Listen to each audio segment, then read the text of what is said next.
Hey guys, welcome back with me again in this channel. On today's tutorial, I'm going to show you how you can auto reframe your CapCut PC. So there is a feature in CapCut called auto reframe where it allows you to crop your videos, but it will make sure that the objects in the video still remain on the frame.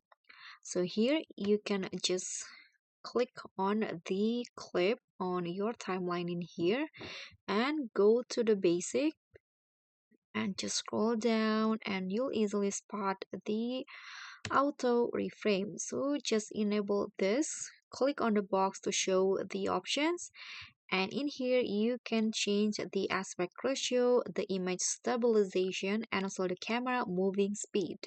So I'm going to change it into square, for example. So I'm going to go with one by one here. And for the image stabilization and camera moving speed, I'm just processing like this. So now it has been applied. If you want to change also the canvas, you can just click on this and select the same size.